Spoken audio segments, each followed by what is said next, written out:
In the picturesque town of Colorado Springs, Colorado, a loving mother of two who dedicated her life to caring for others as a healthcare worker has gone missing. Unable to locate her, her mother takes action by mobilizing the police to initiate a desperate search for her. As the investigation unfolds, detectives uncover unexpected twists that lead to surprising outcomes, revealing truths that no one anticipated.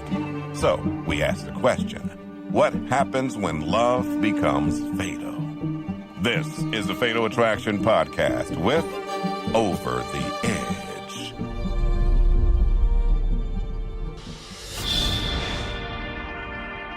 March 11th, 2020. It's a chilly morning in Colorado Springs, Colorado, the Centennial State's second largest city. Colorado Springs is one of the most beautiful cities in the country. It's one of the top places in the United States to live.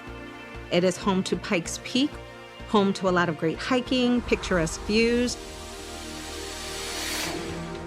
However, on this Wednesday, one Colorado Springs resident is too anxious to take in the natural beauty around her. Carlene Blower was worried because it had been 3 days since she talked to her 28-year-old daughter, Elizabeth Kramer. She has not returned any of her calls. Initially, it wasn't too concerning because Elizabeth was grown and she was living her life. But now she's learned that no one else has heard from Elizabeth either. I haven't talked to her in a couple of days, and that's not like her to not call me. Carlene heard from her daughter's boyfriend, George Little, and he said that he had not seen Elizabeth in several days. She then called Elizabeth's ex, the father of her two kids, Davion Rogers. Davion says that he has not seen or heard from Lizzie since Sunday night as well. Okay, I'll call you back. When Carlene contacts the healthcare center where Elizabeth works, She hasn't worked for several shifts. her fear turns to panic. She had not been to her shifts. She had not called in. They have not heard anything from her in about 3 days. This is unlike Elizabeth. Now convinced that something terrible has happened to her daughter, Carlene decides to call the Colorado Springs Police Department to ask for help. Colorado Springs Police and Fire, how may I help you?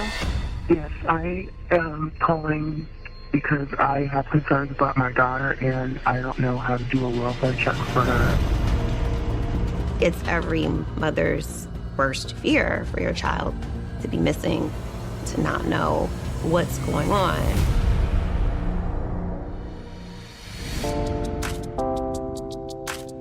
Elizabeth Kramer was Lizzie to her family and friends, and to everyone else, she was the life of the party. Lizzie was a very joyful person, and she knew no strangers. She was a ball of fun. So how's work going? It's going great. I'm making lots of new friends. The kind of person who savored the simple life, Lizzie was happy to spend her days enjoying the company of close friends and family. At the end of the day, what mattered most to her was spending time with her loved ones. She is very fun-loving, and that's very endearing for all of her friends and family who just love being around her. She brought the same infectious enthusiasm to her romantic relationships, especially when she met a man named Davion Rogers. In 2016, Elizabeth and Davion came together in what you could really call a whirlwind romance. It was an instant attraction. I knew at the moment I saw you standing there. What did you know? She's young, he's young. He got a little swagger to him. That'd be a shame if I didn't introduce myself. Every woman wants a confident man. She bites. They start this relationship. Stop it. It was fun, it was exciting, it was energetic. And before long, it was serious. Within 3 years, they had already had 2 children, and they were talking about getting married. But just as the relationship started to look like it would last, Lizzie and Davion began to drift apart. their relationship kind of hit a rock. It began to grow stagnant. They've lost connection, lost communication. Eventually, they decided it was time to move on. They ended up separating. Lizzie understood that it was either stay here and be stagnant or move on and grow and find that one true love. And it didn't take her long to find Mr. Right. After Elizabeth and Davion broke up, she started a new job at a healthcare company. In the course of her new job, she met George Little. You look great today. Thanks. So do you. George was several years younger than Elizabeth, but he had the same enthusiastic personality. She's had the opportunity to see him every day, get to know him. She see that he's ambitious, he's driven. They would talk and they would laugh and have these great interactions at work, and that eventually spilled over into their personal lives after work. What are you doing later today? Nothing right now. Lizzie and George's relationship progressed pretty quickly. At the end of that year, they had decided to move in together. The decision to live together came with its own problems. At that time, George was living in a small apartment. There wasn't enough room for Lizzie and her children to move in with him. It was very heartbreaking for her to have to be separated from them. But by early 2020, George and Elizabeth found a new apartment. Their new place was big enough for them and her kids. She was in a position where she and Davion could have split custody of the children. She was feeling very hopeful for the future for her, George, and the kids. But now, Elizabeth's mother is telling the police that no one has heard from her daughter in 3 days. George's father is concerned for her, and her boyfriend is concerned for her, and I'm concerned for her. And she has a special reason to be worried. According to her mother, Elizabeth had been suffering from emotional problems ever since giving birth to her last child. After childbirth, the levels of estrogen and progesterone in women severely drop, which can lead to depression. I'm concerned that her severe postpartum depression has caused her to make some unsafe decisions. Carlene is concerned that her daughter may have hurt herself. She has been self-medicating with supposedly drugs and alcohol. No parent would think that their child will commit suicide. Detectives are investigating what occurred that early morning and what truly happened to the beloved mother. Stay tuned for more of the Fatal Attraction Podcast.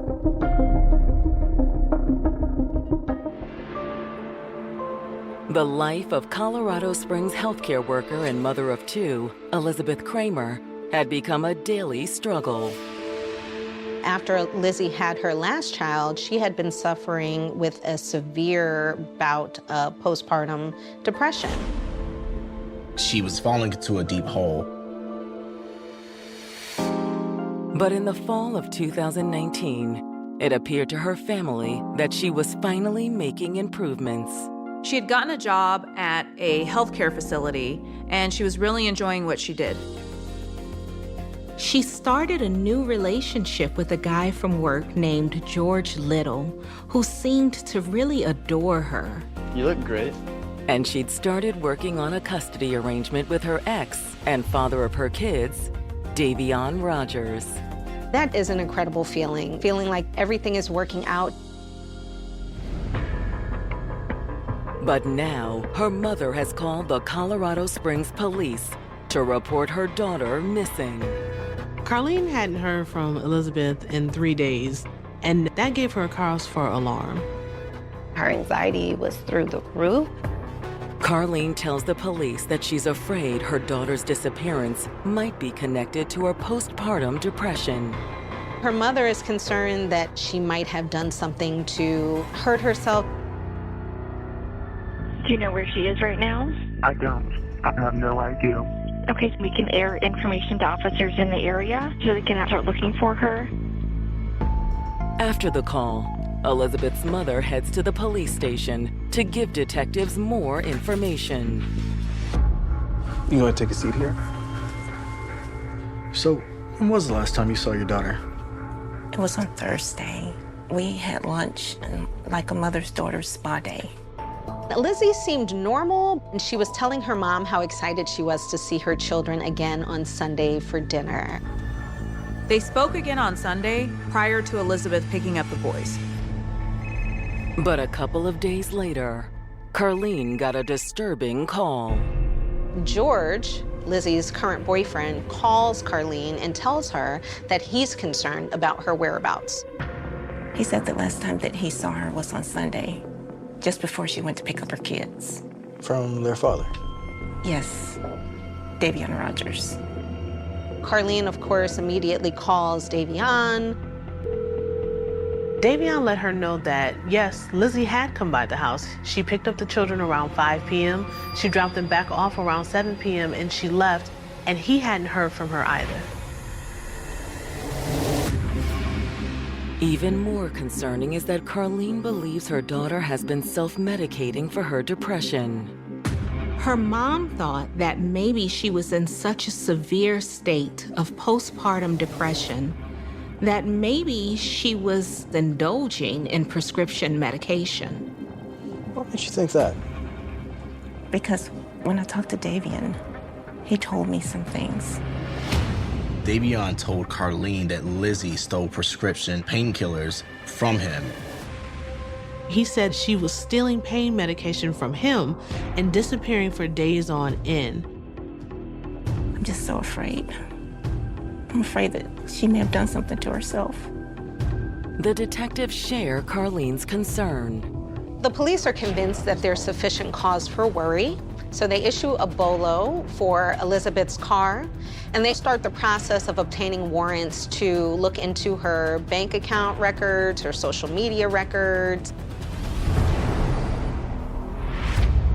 While waiting on a response to the warrants, investigators start conducting interviews with those closest to Elizabeth. They want to know everybody that she talked to in the days leading up to her disappearance. They start with the last person known to have seen her, her ex-boyfriend, Davion Rogers. When was the last time you saw Elizabeth? She came over here on Sunday. Davion told him that Lizzie came over around 5 p.m. She picked up the kids and took them out to dinner. Then she dropped them back off at around 7 o'clock. After that, he never seen her again. Davion admits that things have been tense between him and his ex lately. Davion says that he has been fighting Lizzie for custody of their 2 children. Why don't you want her to have custody? Because I don't trust that she'll take care of the kids. He says that she has been irresponsible. She's disappeared for days without contacting him or the children. Davion also confirms Carlene's suspicions that Elizabeth was self-medicating with drugs and alcohol. He says that she has been abusing drugs, and she has also stolen pain medication from him.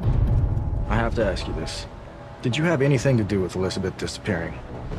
No, sir. Davion said that even though he didn't want her to have custody, she was still the mother of his children. Although they had their issues, he was super worried about her. But before investigators leave, Davion brings up something else that he says has been troubling him. Did you ask George? You mean George Little? Yeah, the guy she's been living with. He really thinks there's something deeper going on. He believes that her new boyfriend, George, had something to do with her disappearance.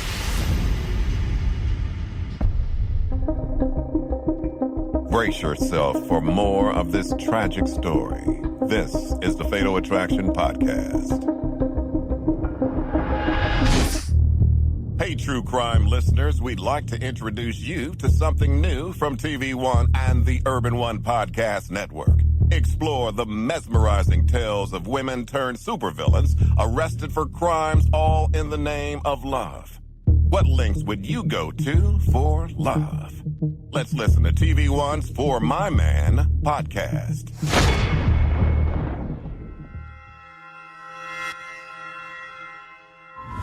20-year-old Deborah Brown breaks out of her shell when she meets a smooth-talking charmer on the streets of Waukegan, Illinois. She was hoping to be loved and willing to make such a huge sacrifice for that. But when her man's twisted perversion sent him running from police, Deborah willingly tags along and helps bring his monstrous fantasies to life. The horror and the trail of terror that they left behind left a cloud over communities. Alton and Deborah were as evil as any couple could be. See what lengths some women would go for love.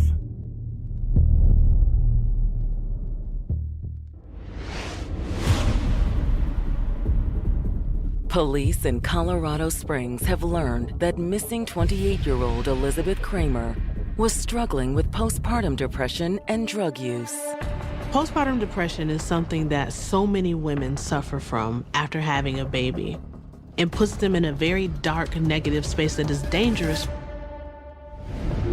But now her ex-boyfriend, Davion Rogers, has told investigators that he doesn't believe an overdose or suicide is behind her disappearance. Davion does not believe that Lizzie hurt herself. He thinks that the new boyfriend, George, has something to do with Lizzie going missing. Why do you think George might be involved? Because the way she was when she came over on Sunday. But on this particular day, her behavior was just very strange and very out of character. Normally, when Lizzie comes to pick up the kids, Davion brings them down to the car, he loads them in, and everything is fine. But on Sunday, she took the kids and their backpacks down to the car herself. He believes that it's because George was with her. George was in the car and Lizzie was trying to keep them apart. He said she seemed like she was afraid of George. If Davion is correct, it contradicts what George told Elizabeth's mother. George says the last time he saw Lizzie was when she left the apartment to go pick up her kids for dinner. That means George was actually the last person that saw Lizzie alive.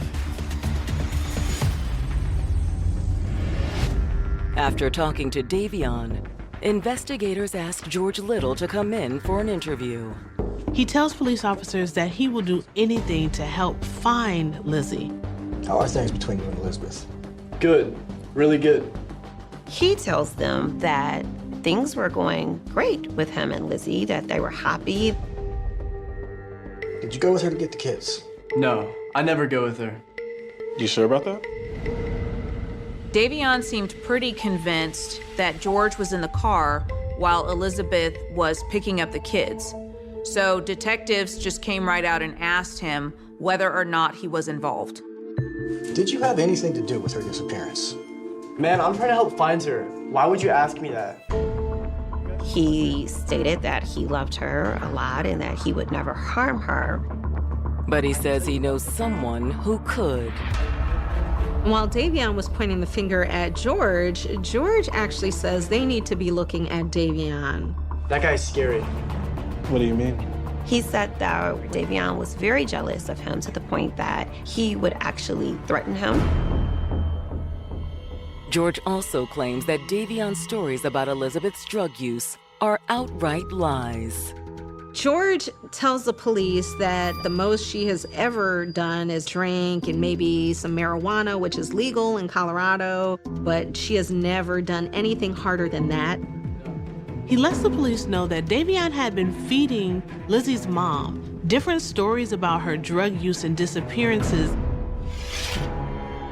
I know one thing for sure. If something happened to her, it wasn't suicide.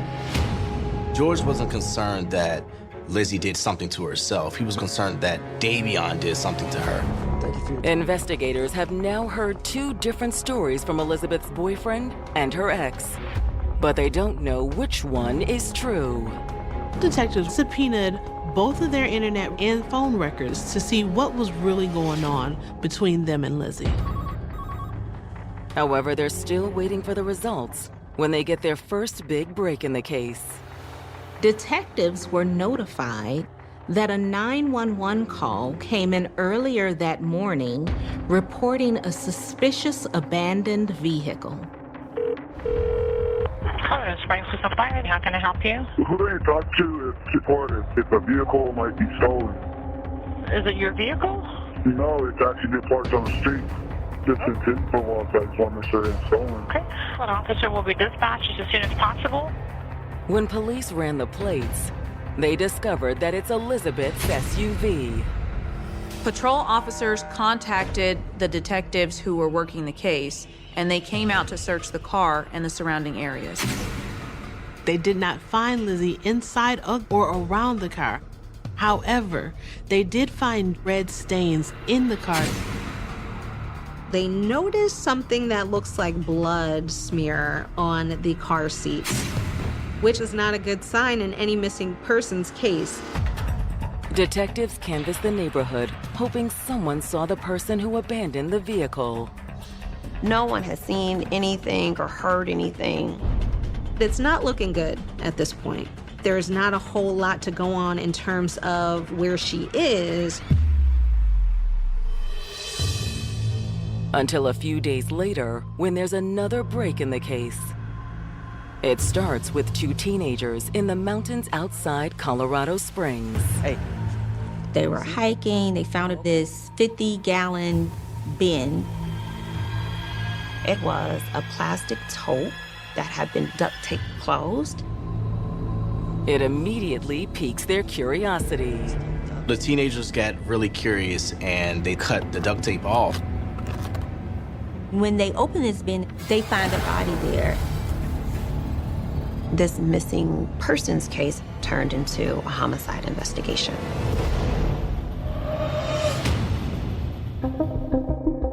Stay with us for more of the Fatal Attraction Podcast.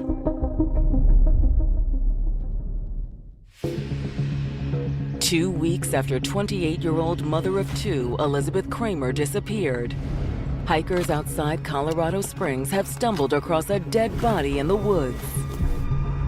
I can't even fathom what they were experiencing in that moment. I'm sure fear and confusion. Like, what is happening right now and what do I do about it?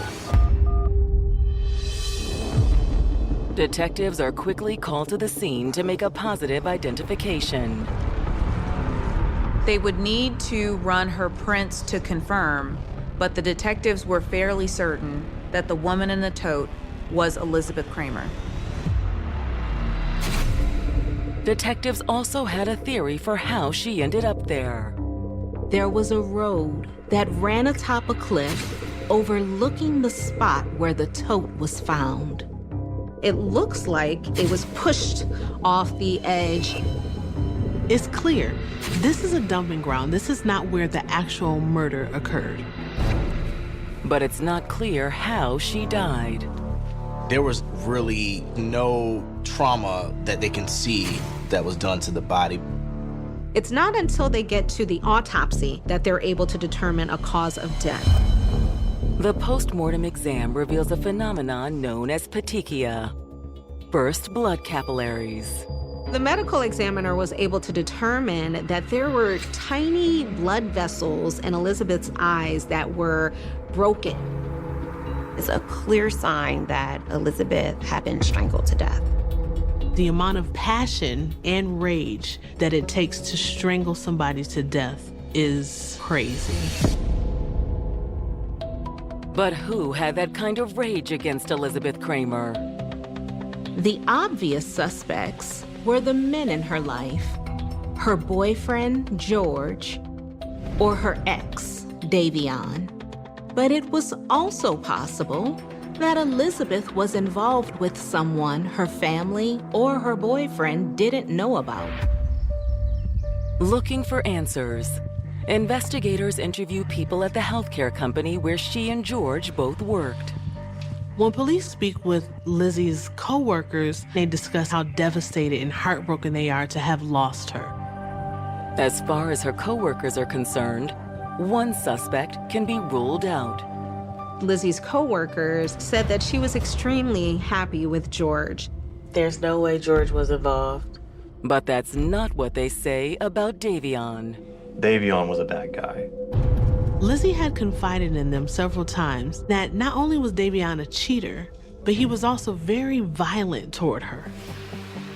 Elizabeth wasn't just dealing with postpartum depression. She would come into work crying all the time because of the things he did to her. Lizzie said that Davion had been beating her. Her coworkers say they've seen the evidence for themselves. They tell a story of her coming to work with bruises. She's been putting up with him for a long time. We tried to help her, but she said she had to stay with him. Lizzie tried to stay and endure the abuse for the sake of her children. She really didn't have anywhere to go or a way out. So she thought that if she just took it, things would get better. But a horrific incident in December changed everything. Around Christmas, Lizzie was getting ready to take a shower when Davion stormed in. He grabbed her by her hair and tried to bend her over the sink to rape her. After that, there was no going back. For Lizzie, that was the final straw. She just realized that this was not going to get better for her or her children, and she had to make a change for their safety. She and George had already been forging a relationship, so she went to George to ask if she could move in with him. Elizabeth felt she'd finally managed to escape. She got out of that toxic relationship and began a new relationship with George Little. Her life began picking up and looking brighter at that point. But Davion began using the children to try to control her. He wouldn't let her see them. He said that he was going to get full custody. And he was fighting her attempt to get joint custody. And eventually, she confided in her coworkers that Davion was stalking her. She would say, "He always watches me. He sees me. He knows what I'm doing." And this made her coworkers very alarmed. But most alarming of all is what Elizabeth told her boss 2 weeks before she disappeared. She came into work and she was crying. She wasn't sure what to do about it. He said he's gonna kill me.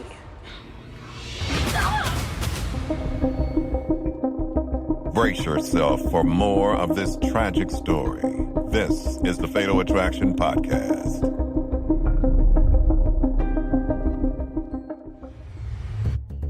Police in Colorado Springs suspect that Elizabeth Kramer was strangled by someone close to her. And after talking to her coworkers, they believe they've identified the monster in her life. The father of her children, Davion Rogers. Lizzie, about 2 weeks before she went missing, came into her supervisor's office and told her that Davion had threatened to kill her. Elizabeth's boss told her to stay away, to keep her distance from Davion. But that was hard. Because Davion had her children. She just couldn't stay away from the kids, and eventually she went back so that she could see her children. Detectives suspect that's what Davion was counting on. The worst abuse most women will experience is when they're leaving the relationship. Because at that point, that partner that's doing the abuse, they no longer feel like they're in control. And rather than give up control, detectives believe Davion had killed her. But they need evidence to prove it. They had these incriminating statements from George and her coworkers about Davion, but nothing really substantial to back up those statements. Until they received the records they'd requested from Davion's cell phone. Once the subpoenas were returned and police had the phone records and the social media records, police found out that Davion was still very much obsessed with Lizzie. He had directly threatened her, not only on text, but via social media. But even more shocking is what the investigators find in his internet search history. They found searches for how to get away with murder, how to get rid of a blood stain from a carpet. He had been looking up things about black magic and how to use a voodoo doll to kill somebody, how to make strangulation look like an accident. It wasn't just out of morbid curiosity. It was training. Davion had watched several videos on how to do a rear naked chokehold, a martial arts maneuver that was consistent with the way in which Lizzie was murdered. It's enough to convince detectives that Davion killed Elizabeth. But they need more evidence before they can make an arrest. They already have a lot to go on, but what is really the nail in the coffin is the surveillance video. Across the street from Davion's apartment is a public high school.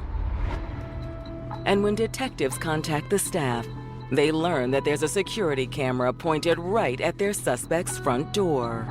They're able to see that on Sunday evening, Lizzie did go over to Davion's apartment to pick up the children for dinner.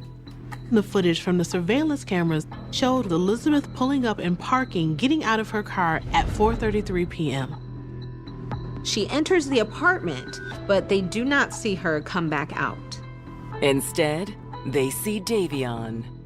He come out of his apartment, no signs of her. He gets in the car, moves it about 4 houses down.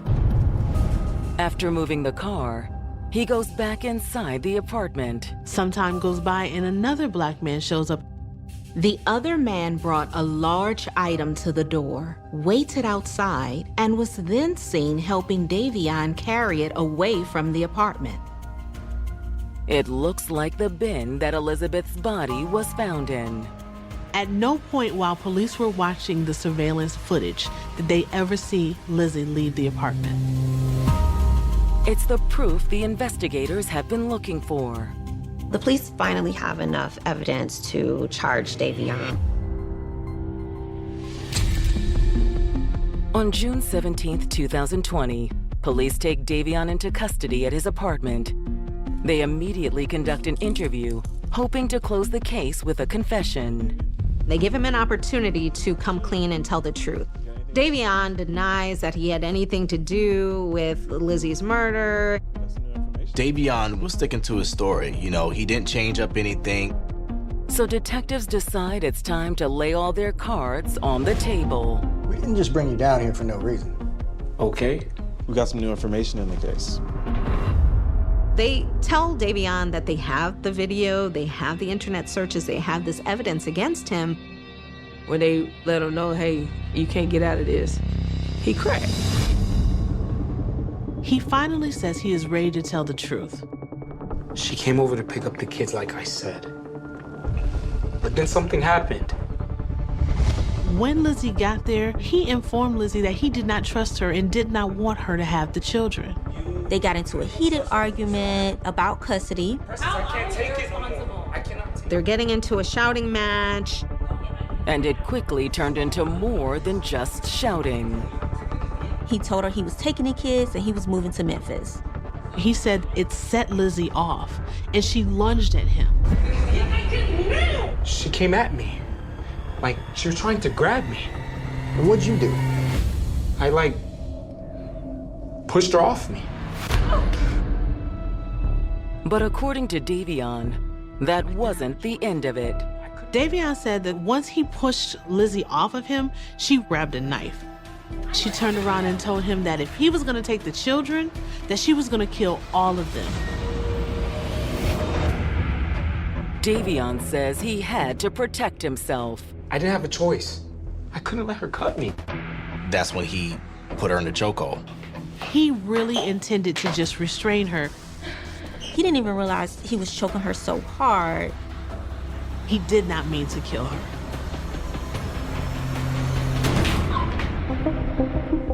Stay with us for more of the Fatal Attraction Podcast.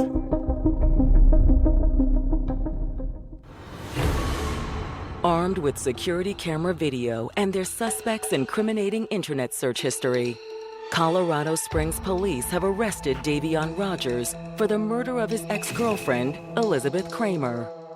But now, under questioning, Davion has told them they have it all wrong. Davion insists that he never intended to hurt Lizzie. Davion said that Lizzie attacked him. I didn't have a choice. I couldn't let her cut me. In an attempt to defend himself, he puts her in a chokehold and didn't realize how hard he was squeezing. until he realized she was dead. Davion told the detectives that he panicked. His first thought was to go outside and move the car. It's crazy because all I could think was maybe if nobody knew she was there, it'd be okay. But he also had to get rid of the body. I need you to do me a favor, man. Davion called one of his friends and had him go buy a 50-gallon tote and bring it to the house. Did you tell him why you needed such a big tote? No. No, sir. He had no idea about Lizzie being dead. Davion had him stay outside and wait. While his friend was outside, he wrapped up Lizzie's body and stuffed it in the tote. All this time, the kids were in the back room. After putting her body in the tote, Davion asked his friend to help him carry it to her car. You don't want to know what's in here. Don't even ask. He insists that his friend had no idea and that he was just helping him. When the tote was loaded into the car, Davion drove into the mountains outside Colorado Springs. Davion had his friend stay behind with the children while he went to dispose of the body. Davion's point of going into the mountains was looking for a place to dispose of the body. Davion says that he drove to a spot where the road ran beside a cliff. He backed the car up to the very edge. Davion stated that he just kicked the bin over the peak. Then he drove back to Colorado Springs. Davion abandoned Lizzie's car in Colorado Springs. He got a ride home and then started to clean up and get rid of anything that could have been potential evidence. I wish it never happened. I mean, I wish she hadn't come at me like that. Uh-huh. I didn't want to hurt her.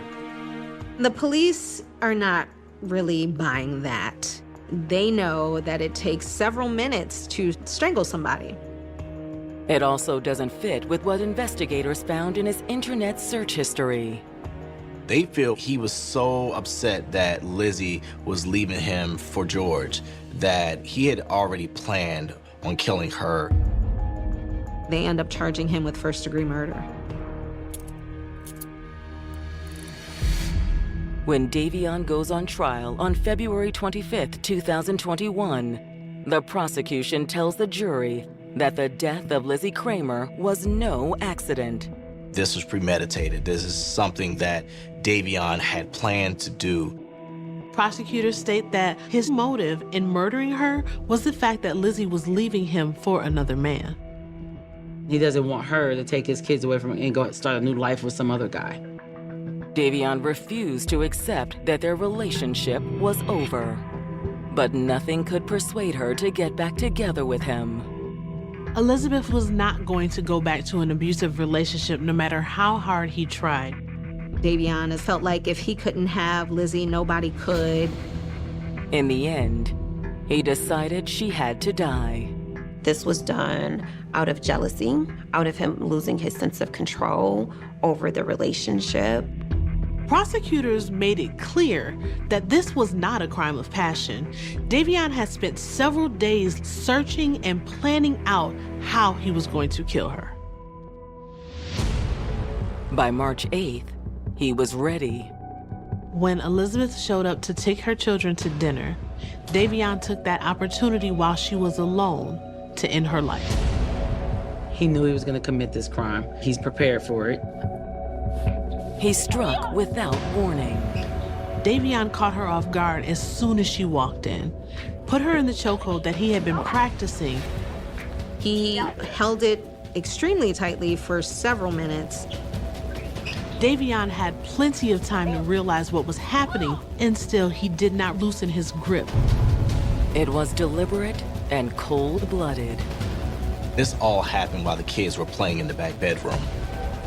They're able to paint a pretty clear picture of Davion as a murderer and a monster. The defense argues that Davion never intended to kill his ex-girlfriend. He maintains that Lizzie left him no choice because she attacked him. But the evidence is against him. Davion had prepared this for months, and that's all recorded by his phone records, his computer records. On September 9th, 2021, the jury reaches a decision. They found Davion Rogers guilty of first-degree murder. He was sentenced to life in prison without parole. Davion Rogers is behind bars for life, and he will not ever be able to get out to inflict harm on anybody else. Police, prosecutors, and family agree that justice has been served. He had no remorse in it, so the sentence was well-deserved. The murder, it was just so horrific, so cold-blooded, so callous. Davion stole the mother of his children's life at the moment when she had finally found happiness. Elizabeth had so much to look forward to. She was a happy, joyful person who had the opportunity with George to start a new life, and that was stolen from her. Elizabeth wasn't deserving of the end that she found. Nobody deserves to be stuffed into a tote and kicked over the side of a cliff. And Lizzie Kramer isn't the only victim. Lizzie and Davion's kids, they've lost 2 parents. It's just a tragic story all around. November 16th, 2017. It's late Thursday night in Gwinnett County, Georgia, a sprawling suburban community on the eastern edge of Atlanta. It's one of the most diverse counties in the United States. So a lot of people come here because it provides a lot of opportunity. It's away from the city. It's an easy commute back to the city. But Gwinnett is actually, pretty quiet. It's a good area to raise your family. But for one local family, the suburban serenity is about to be shattered. It's just before midnight when Gwinnett County 911 receives a frightened call from 42-year-old Tia Young. 911, what's the emergency? I just heard a gunshot. Tia explained that her brother, Tim Lee, who also lives inside the home, heard the shots as well. My brother just went to see what he could see.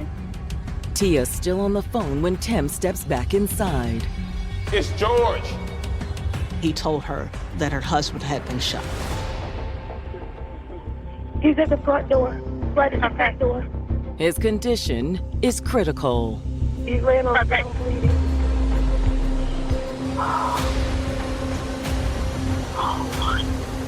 Take a deep breath for me, okay?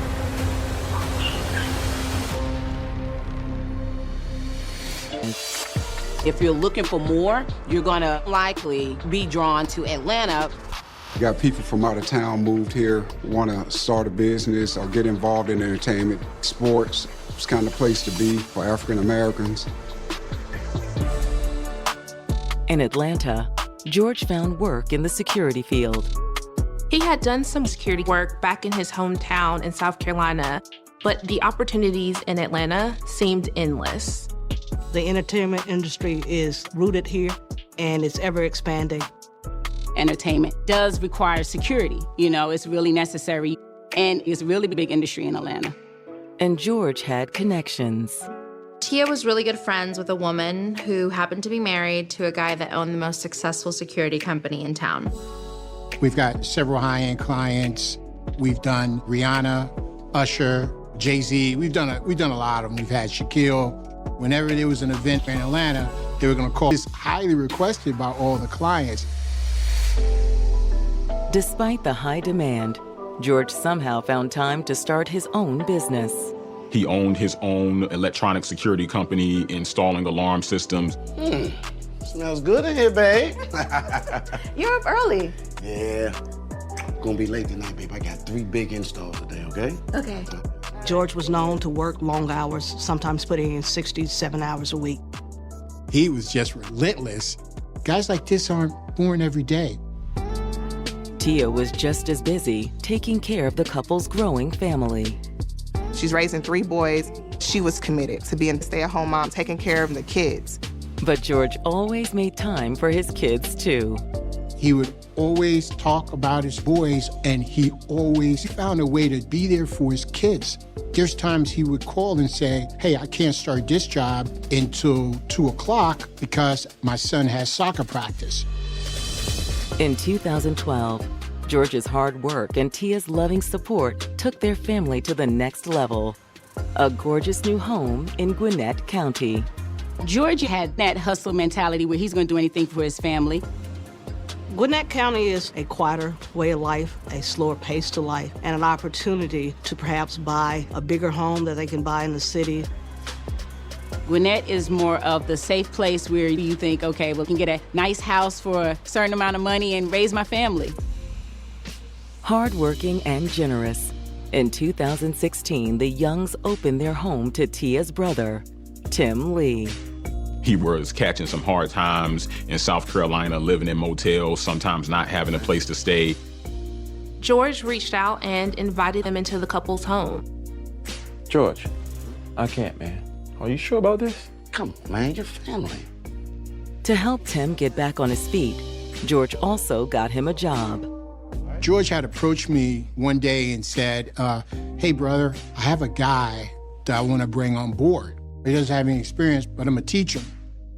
And that was just the way that George was. He was just so amazing, such a down-to-earth and real individual. But now, George lies bleeding just outside the home he'd worked so hard to provide for his family. Home is where you're supposed to be safe, where your peace is. You get that close, you're on the threshold, and you don't make it. It's devastating. Is your brother, or are you able to do CPR? Okay, can you put your brother on the phone? While first responders race to the scene, the dispatcher walks Tim through CPR. Okay, I want you to put your hands in the center of his chest. You're going to push down twice per second, and we're going to count out loud. 1, 2, 3, 4. When first responders arrive, they find Tim still desperately trying to save George. He was saying, don't die, don't die. George, please. Sir, we'll take this. Come on, George, please. They take over the CPR from Tim. There was nothing that they could do. George Young was pronounced dead on the scene. With a flourishing career already underway, who would want to cause harm to someone actively pursuing their dreams? Stay tuned as we find out what actually took place. This is the Fatal Attraction Podcast. After moving to Atlanta with his beautiful wife and 3 boys, George Young was living the American dream. He's having high-profile entertainers that he's doing security for, and it's just leading him into a huge position in this industry. He was so proud of being able to be successful in the business aspect of getting the job done, but to manage that family role as well. He found a way to juggle and be successful. But then, everything came crashing down in an instant. Tia Young called 911. It's George. Indicating her husband had been shot. By the time first responders arrived to give aid to George Young, he was dead. George is still on his doorstep when homicide detectives arrive on the scene. George Young never made it in the house. He's laying in a pool of his own blood, keys in the door. George's iPad and papers are scattered on the steps where he dropped them. He was ambushed, bushwhacked in front of his house. They shoot him twice. The first shot in the chest and the second shot was in the head. They wanted to ensure that George would die. But who was the killer? The crime scene offers few clues. No murder weapon was recovered from the scene. They did recover 1 shell casing. It's from a .40 caliber automatic pistol. They were able to establish what kind of gun was used.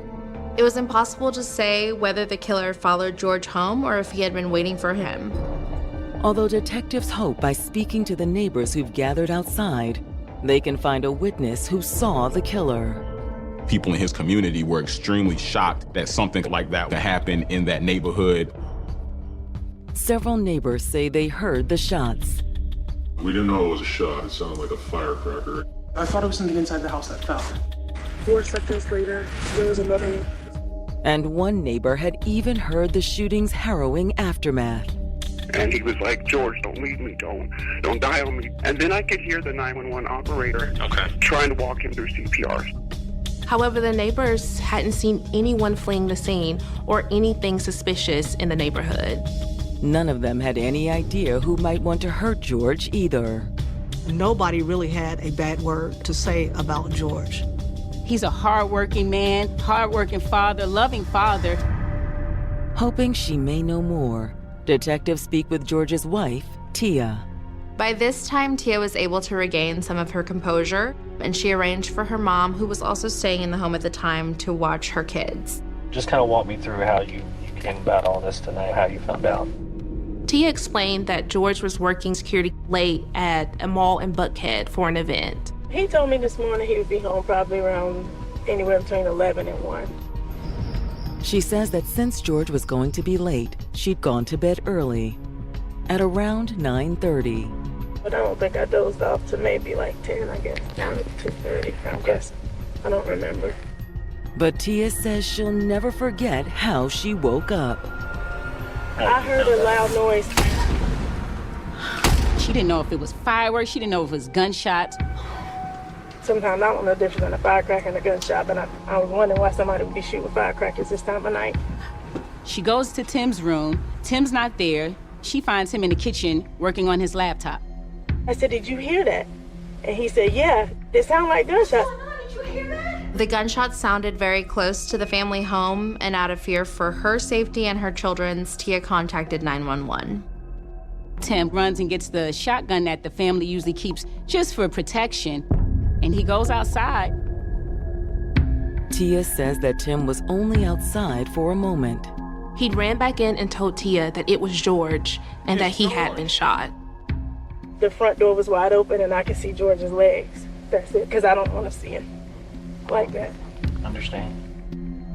Tia says she has no idea why it happened. Do you know of any reason anybody would want to hurt him or anybody in your family? No. By all accounts, this man has no enemies. Why is he dead? I'm in shock. I just don't understand this. I really don't. It's just crazy. She was just confused. I don't remember hearing a car speed off or anything. That I can recall, I didn't hear anything.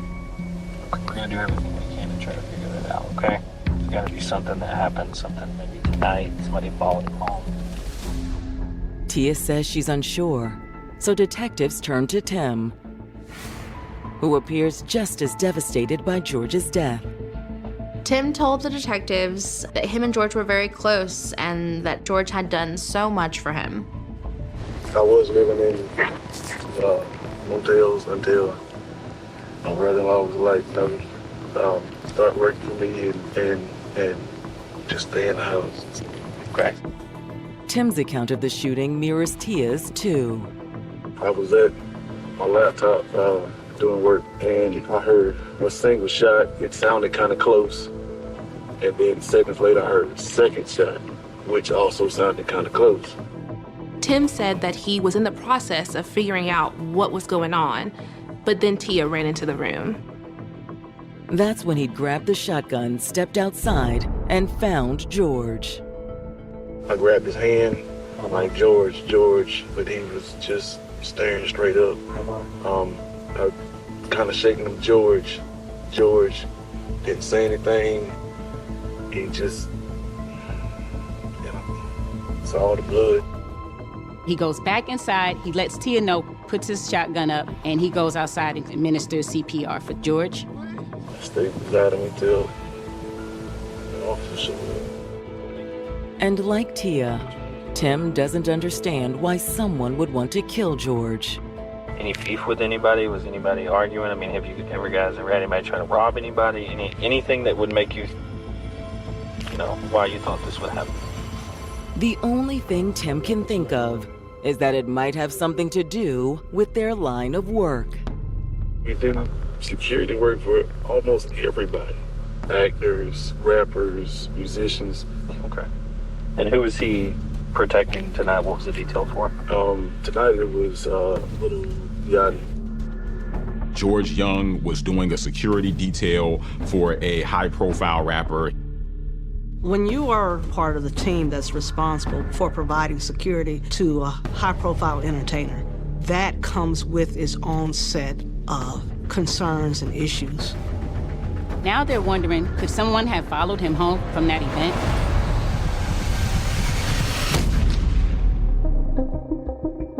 The quest for clarity looms ahead. We can only hope that the actual truth lies beneath the chaos. Stay tuned for more of the Fatal Attraction Podcast.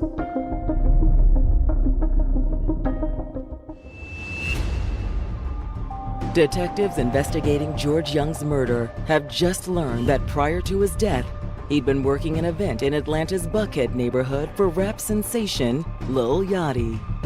George loved the celebrity event so much. Whenever there was an artist or an executive protection, he wanted to be a part of that. And we knew Lil Yachty was going to bring a real big crowd. The more popular you are, you got to have security. And people come up to these celebrities like they know them. It was an environment where George always shined. Anyone he met for the first time, he made them feel calm. He really had a knack for just easing tension in situations that may have been escalating. He knew how to bring that down. We did many events, and everything was just always spotless. George was he became my good luck charm for those events. But now detectives wonder if George's luck had run out. Something could have happened in Buckhead, and they followed him home. You never know if there's a fan that is upset because they couldn't get to their favorite entertainer. I know he's up there at that rap concert. I'm not trying to say there's always crime involved with that, but you never know. Tim doesn't rule out the possibility, but he has little else to offer detectives about the killer's identity. I didn't see nobody running, didn't hear no wheels squealing or nothing. However, one thing seems certain. Tim had nothing to do with George's murder. They did a gunshot residue test on his hands. Anytime the police investigate a homicide, they are going to look at the people closest to the victim. It is standard operating procedure. No gun residue or gunpowder was found on his hands. They also tested swabs from Tia's hands. The results of the tests ruled out Tia as her husband's killer. The next morning, hoping to learn more about the hours leading up to George's murder, detectives reach out to his boss, Rob Strickland, who's still reeling from the phone call he received a few hours earlier. I'm in the bed, and the wife's phone starts ringing. She picks up the phone, and then her voice says, "No, Tia, not George." And I heard that, and I immediately, I'm looking at her, my eyes are, what happened? What happened? She hands the phone to me, and Tia is saying, "Rob, someone shot George." Shot George? Where? In front of the house. And it was like an out-of-body experience. I'm going to myself, this has got to be a nightmare. When they sit down with George's boss, it's clear detectives think there might be some connection between the murder and his security work.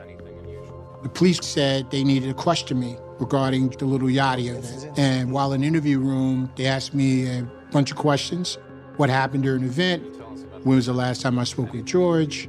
A lot of details. Was George in danger? Was there any issues? According to Rob, the answer is no. Nothing like that. So everything went well. The event went great. Everything was perfect. No issues, no incidents. By all accounts, it had been a good event. It had been a good night for George. George was never in danger. Things just didn't add up. Typically, when someone gets killed, they're involved in activities that can get you killed. They're drug dealing, they're robbing, they're gang banging, they're scamming people and whatnot. George Young wasn't doing any of those things. I just don't see how this has anything to do with his work. But is it possible detectives are missing something? Typically, in a lot of homicide cases or any type of crime cases, there is always someone that is not going to tell the truth. Someone is going to hide certain information that is needed to connect the dots. The first indication that something more might be going on comes when one of George and Tia's neighbors calls detectives with a tip. Well, yesterday, before all the police showed up, I saw something strange. The neighbor tells them that they saw Tim come out, run to George's car. I saw Tim on the ground, messing around under the truck. And then he got up and ran back around the house. They wasn't sure, with everything just happening, what he could have done under that car. Determined to find out, detectives bring Tim in for more questioning. Could this be the piece of the puzzle that we were looking for? Or is the puzzle about to get way more complicated? When you went out there to be looking under the car, what were you looking for? The tracking. Stay tuned for more of the Fatal Attraction Podcast.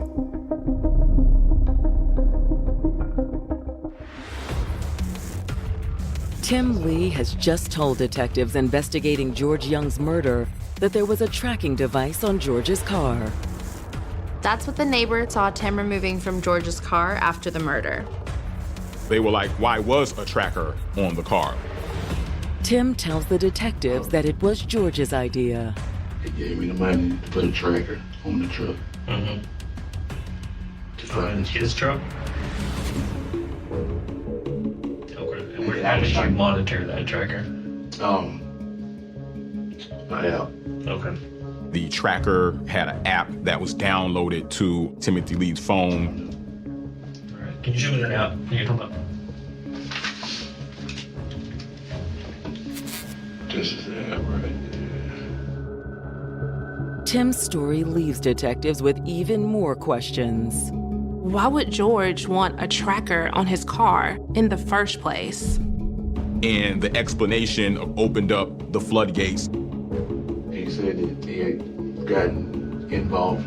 He wouldn't tell me the full story, but he said he got involved in something that he shouldn't have. But Tim tells detectives he'd eventually learn the truth.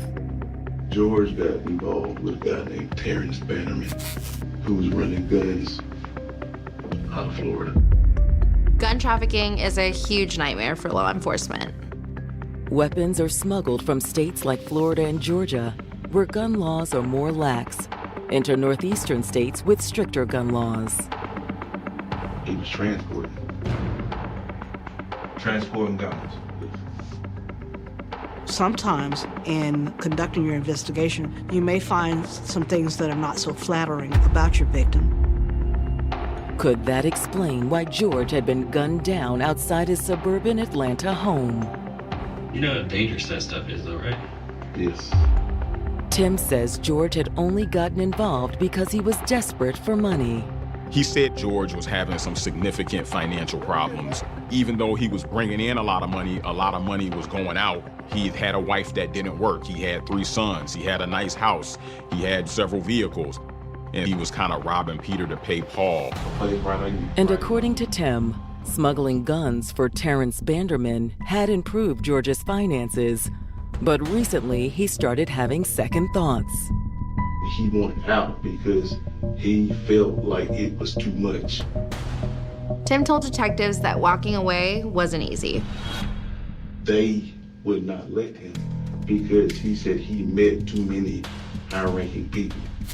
And they were not the high-ranking people in the gun trafficking. He said he met too many high-ranking people. Tim says that's why George asked him to put the tracker on his car.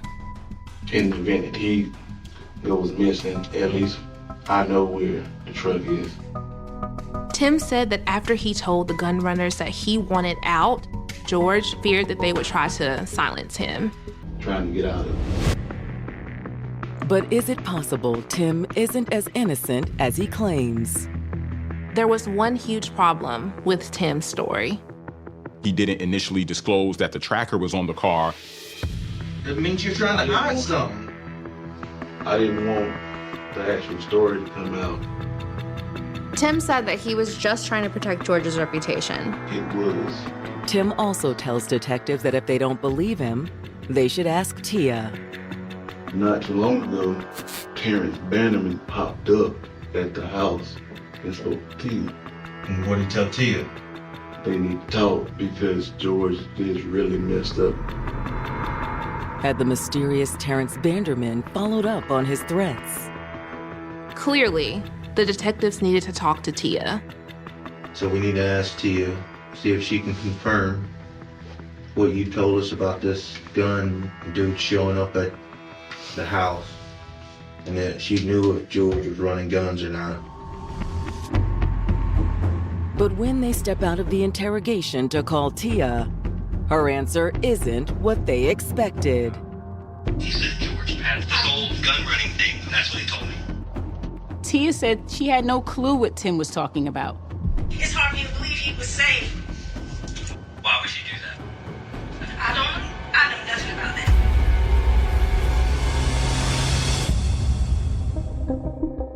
With a flourishing career already underway, who would want to cause harm to someone actively pursuing their dreams?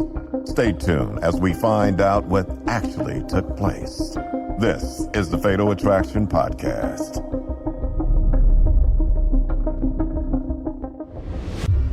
When Tim Lee claimed that George Young may have been murdered because he'd gotten involved with illegal gun runners, detectives were skeptical.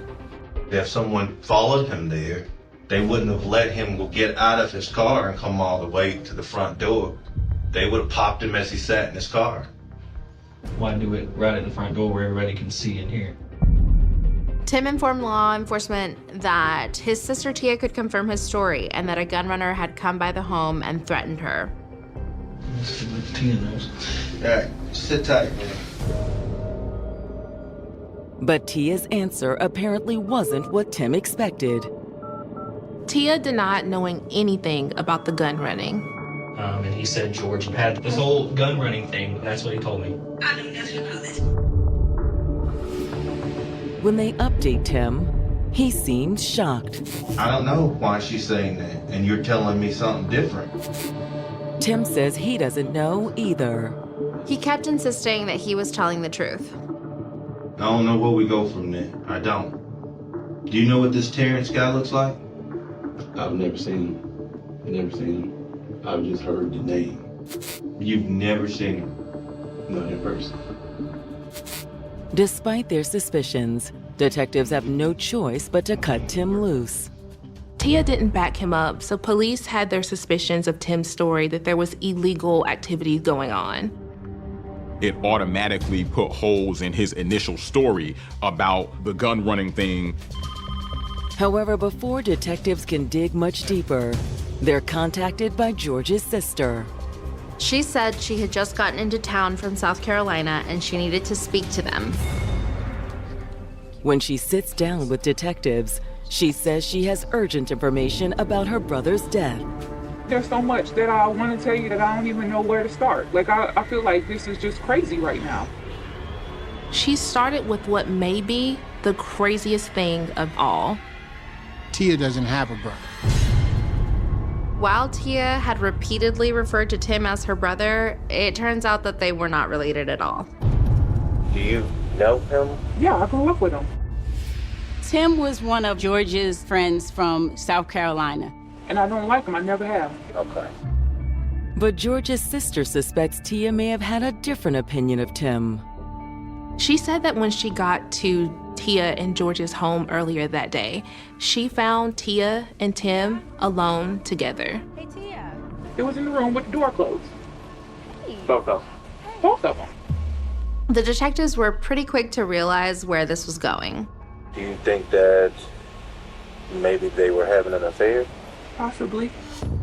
You start to ask questions. Was there some tension going on in the house? Was there things going on within the marriage? George's sister says she suspects that was the case. They never go to anywhere together. Every time he comes home, she would never come home with him. My brother, he would go on like business trips, he would come home and visit. She would never come, ever. She also said that George and Tia had stopped sleeping together in the same bed. She sleeps on the couch in their bedroom, and she told me she has been for a while. However, that isn't all she has to tell detectives. My brother had a big insurance policy. He did?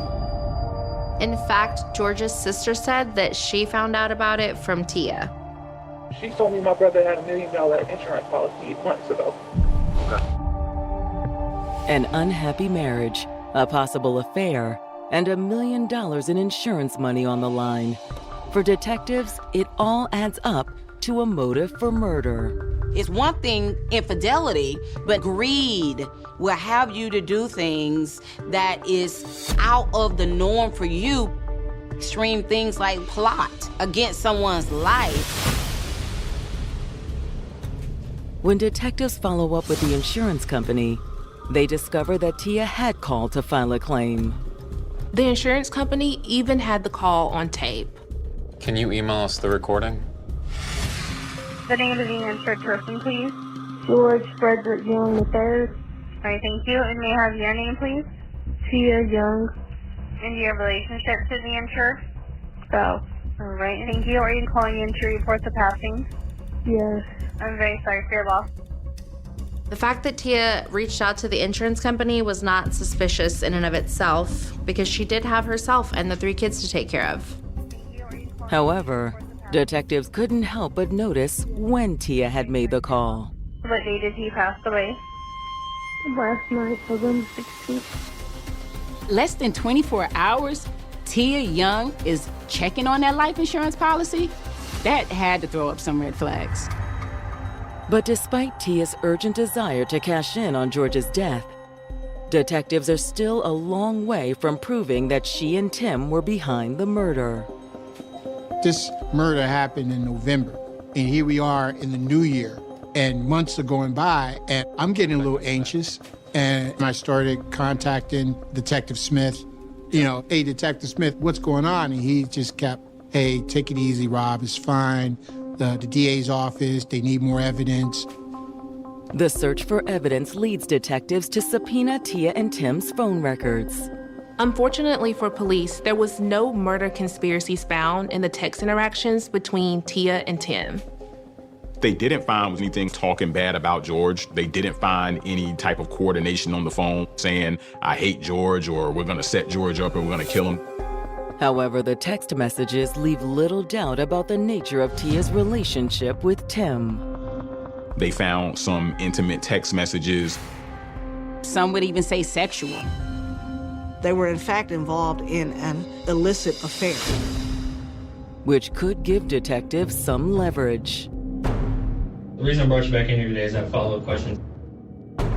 The detectives come at her with the text messages that they found. Been having a relationship with Tim.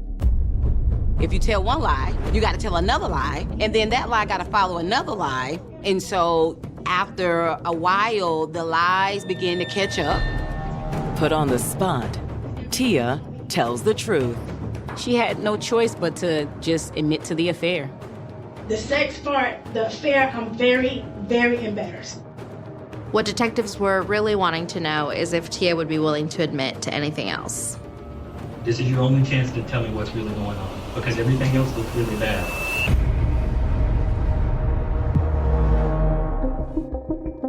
The quest for clarity looms ahead. We can only hope that the actual truth lies beneath the chaos. Stay tuned for more of the Fatal Attraction Podcast.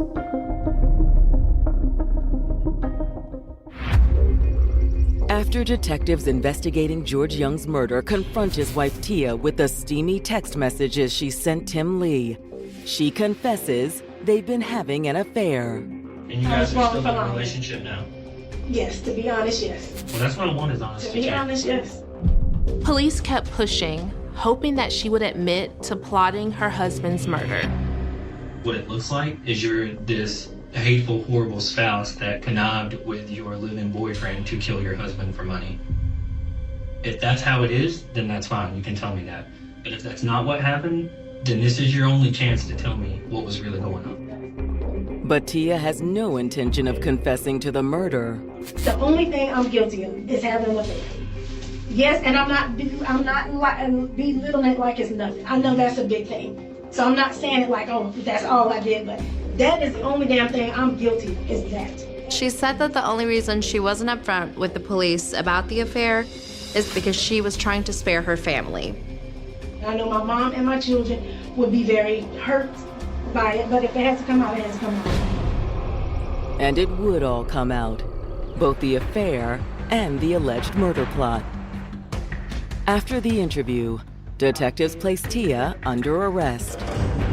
Turn her face to the wall. Police felt like this was all the evidence that they were going to get. And although circumstantial, they were wanting her to have her day in court. When detectives bring Tim back in after Tia's arrest, he doesn't admit to the affair or anything else.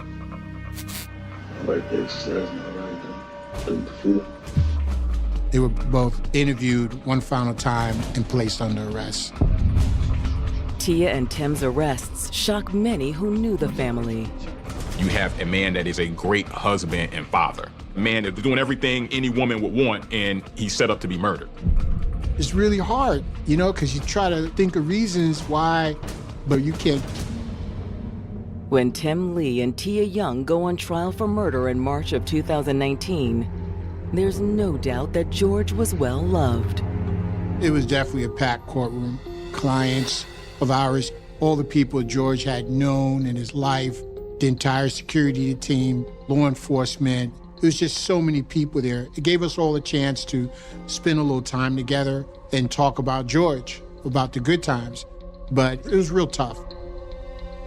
In their opening statement, the prosecutors argue the motive for George's murder was simple. Tia wanted to be with Tim. She should have been woman enough to tell her husband that she no longer wanted to be with him and simply gotten a divorce. But while a divorce might have left her free to be with Tim, murder could get the lovers $1 million payout. They kill him over insurance policy. Many people who decide to commit murder let greed control their actions. And just before midnight on November 16th, they were ready to cash in. They plotted and planned and waited till he came home. The tracker that Tim planted on George's car let them know exactly when he would be home. And just as George put his keys in the door, Tim made his move. Tim, what are you doing? George went over and beyond for a friend just to turn around and get betrayed like this. Ah, that's unreal. These people were evil. When it's the defense's turn, Tim and Tia's attorneys argue that prosecutors have proved their clients had an affair, but there's no evidence connecting them to George's death.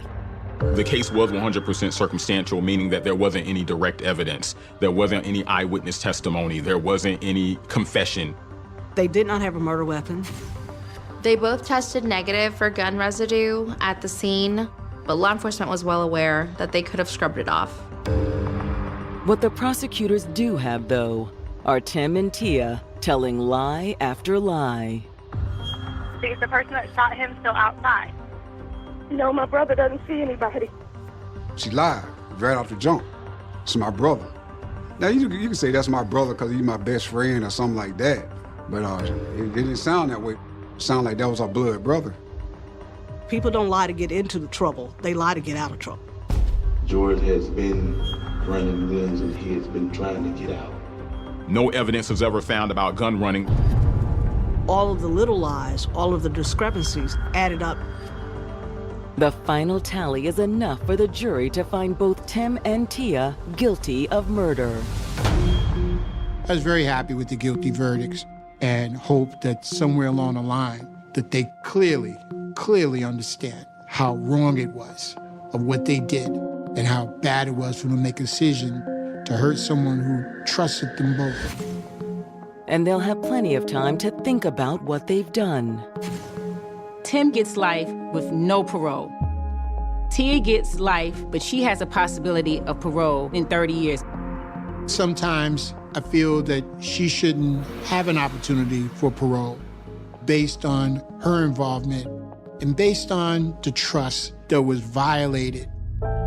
Not only did Tia betray George, she also betrayed their children. It's hard not to think about the boys, not to think about what they were going through. It's just such a tragedy for them. Because Tim and Tia's greed took something from them that can never be replaced. He was a family man. I was blessed to have someone like that in my life. And to this day, I've never met anyone who could come close to George Young. And we all still miss him dearly. She was a young mom who built her life around her kids. She adored her children. She loved them so much. But at times, she struggled. She was suffering from postpartum depression. Postpartum is very tricky. It's a monster. Could that be the reason for her mysterious disappearance? No one had heard from her. In picturesque Colorado Springs, a devoted healthcare worker and mother of two has gone missing. Desperate for answers, her mother reaches out to the police to initiate a search. As the investigation unfolds, detectives encounter unexpected twists that lead to surprising outcomes.